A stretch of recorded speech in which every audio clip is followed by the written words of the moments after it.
The snow was falling harder now, each flake landing like a whisper on Anya's threadbare coat. The train station loomed ahead, gray and lifeless against the darkening sky. She trudged forward, her boots soaked through, every step sending a cold sting up her legs. Her suitcase rolled unevenly behind her, one wheel squeaking in protest, echoing her own fatigue. She had nothing left. No home, no husband, no hope. The judge's words still rang in her mind like a cruel bell. The property remains in the husband's name.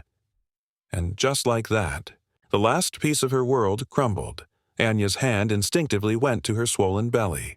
The triplets moved faintly inside her, a reminder that she wasn't alone. Not entirely. "Don't worry, my loves," she murmured through chapped lips, her breath fogging in the cold air. Mama will find a way, but she didn't know where to go. Her parents had long disowned her for marrying the man who abandoned her. Friends had drifted away when things turned hard.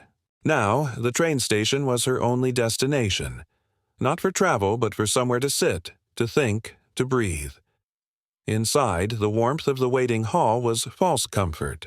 The flickering yellow lights cast long shadows across the cracked tiles. A few passengers sat on benches, faces hidden behind scarves, lost in their own worries. Anya found an empty corner and lowered herself carefully onto the bench, wincing as her back screamed in pain. She felt so heavy, so tired. Around her, announcements buzzed from the speakers, calling out destinations that sounded like other worlds, places where people had homes, families, purpose. Her fingers trembled as she dug through her pocket for the small envelope of money, her last savings. Barely enough for a one-way ticket anywhere.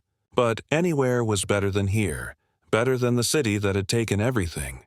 She lifted her gaze to the digital board above the counter, trying to decide where to go, when a sharp kick from her belly made her gasp. "Shh, it's okay, babies. We'll be all right," she whispered, though her voice broke halfway through the sentence. A security guard passed by and gave her a suspicious look, as if sensing she didn't belong. Anya turned away, clutching her belly protectively. Shame burned through her. Shame for her tears, for her situation, for being so utterly lost. She wanted to disappear. The trains rumbled in the distance, their metallic voices reminding her how small she was in this world. As she stood to approach the ticket counter, her knees buckled slightly. She steadied herself against the wall, heart pounding. The sound of a departing train filled her ears, the vibrations running through the floor like a heartbeat. The smell of iron and oil was thick in the air. She could almost imagine herself stepping onto one of those trains, leaving it all behind, starting over somewhere far away. But as her fingers brushed the handle of her suitcase, a sudden, delicate touch brushed against her hand. Soft, warm, and entirely unexpected.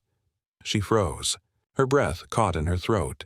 Slowly, she turned her head, eyes wide, searching for the source of that touch, and that's when she saw the little girl. The little girl stood just a few steps away, half hidden in the haze of steam rolling from the platform. She was small and fragile-looking, her thin coat far too light for the bitter cold. Snowflakes clung to her tangled hair, and her bare hands clutched a torn gray rabbit missing one eye. Anya blinked, startled. The girl seemed to have appeared out of nowhere, as if the fog itself had shaped her. "Sweetheart, where's your mother?" Anya asked softly, crouching down despite the strain in her belly. The girl didn't answer right away. Her gaze was fixed on Anya's stomach, her wide eyes unblinking, as though she could see through the layers of wool and fabric. When she finally spoke, her voice was fragile, trembling like the cold wind around them. "Don't go that way," she whispered. "Please, don't get on that train." Anya frowned, glancing at the train that had just pulled in.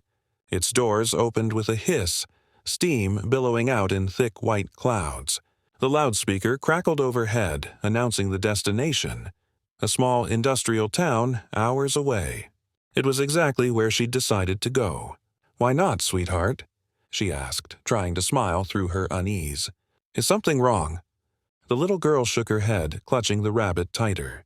"They said the woman with babies mustn't get on that train." Her tone was steady now, too calm for her age, too certain. Anya's chest tightened. "Who told you that?" she asked, her voice barely audible. "Who are they?" The child glanced over her shoulder, as if expecting to see someone behind her. But the platform was empty except for a few distant passengers boarding the train. The girl stepped closer, her boots making no sound on the snow-covered tiles. "They didn't tell me their names," she murmured. "They just said you would come, and that I should stop you before it's too late." A shiver ran down Anya's spine. "Before what's too late?" she whispered. But the girl didn't answer. Her lips trembled, and for the first time, Anya saw tears glistening in the child's eyes. She looked up at Anya with a heartbreaking mix of fear and urgency. "You have to trust me," she said. "Please, don't go." The wind howled across the station, lifting the girl's hair into her face. Anya instinctively reached out, her hand brushing the child's cold fingers. The contact sent a strange warmth through her. A pulse, soft but powerful, like a heartbeat that wasn't her own. Her vision blurred for a moment, the world around her dimming. When she blinked again, the platform seemed emptier. The girl was stepping backward, her expression unreadable now, her eyes sad. "Goodbye, Anya," she said quietly, though Anya was certain she hadn't told her name. The next instant, the train's whistle blared, sharp, deafening, urgent. Steam enveloped everything. Anya coughed, waving her hand to clear the air.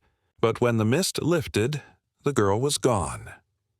Only the toy rabbit lay on the ground where she had stood, half buried in snow. Anya bent down with trembling hands, picking it up.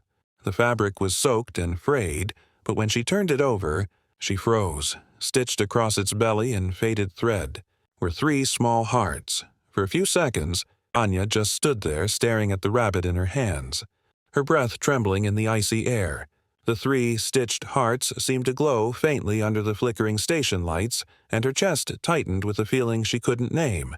Fear, confusion, and something almost divine. She looked around, spinning slowly, calling out, "Little girl, where did you go?" Her voice echoed across the platform, lost between the distant rumble of engines and the murmurs of travelers. No one answered. No one had seen her. Then, suddenly, the ground began to tremble. It started faintly, like a vibration under her boots, then grew stronger, shaking the glass windows of the waiting hall. The train she had planned to board, the same one the girl had warned her about, let out a piercing metallic shriek. Its wheels screeched as sparks burst from underneath.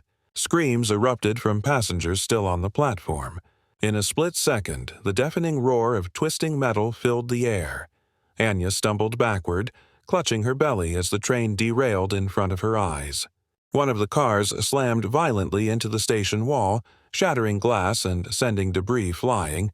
A wave of hot air and smoke hit her face, knocking her to her knees. People ran in all directions, crying, shouting, some falling on the icy floor. She covered her head with her arms, the rabbit pressed against her chest. As the chaos unfolded, when the noise finally began to fade, all that remained was the sound of crackling flames and the echo of sirens in the distance. Anya's heartbeat thundered in her ears. She forced herself to stand, her legs weak, her breath ragged. Smoke burned her throat as she looked at the wreckage. Twisted metal, broken glass, and scattered luggage everywhere. The very car she would have boarded was now a mangled heap of iron. Tears blurred her vision as realization sank in. She should have been on that train. Her babies, her entire future, would have ended there, buried under steel and fire, but she wasn't, because of that child. Her hands shook as she looked down at the toy rabbit again. The snow around her was melting from the heat of the wreck, and the fabric felt warm, impossibly warm, against her palm. She turned it over, running her fingers along the stitched hearts, whispering, "Who were you?" A gust of wind swept across the platform, carrying away the smoke and the smell of burning metal. For a brief moment, through the haze, Anya thought she saw a small figure at the edge of the tracks. The same girl, standing still, her hair glinting in the orange light of the fire. Their eyes met for just an instant, and the girl smiled. Soft, sad, almost angelic. Then she faded, dissolving into the rising mist. Anya's tears fell freely now. She pressed her trembling hands over her belly, feeling the faint movement of life within. "You're safe," she whispered to her unborn children. "Someone watched over us." As the sirens grew louder and the rescue workers rushed in, Anya took one last look at the place where the girl had been. The snow had settled again, quiet and untouched, except for a small imprint of tiny feet leading toward the tracks, ending where the mist began. And as the wind howled through the wreckage, carrying the smell of snow and smoke, a faint, distant laugh echoed, the laughter of a child, light as air fading slowly into the night,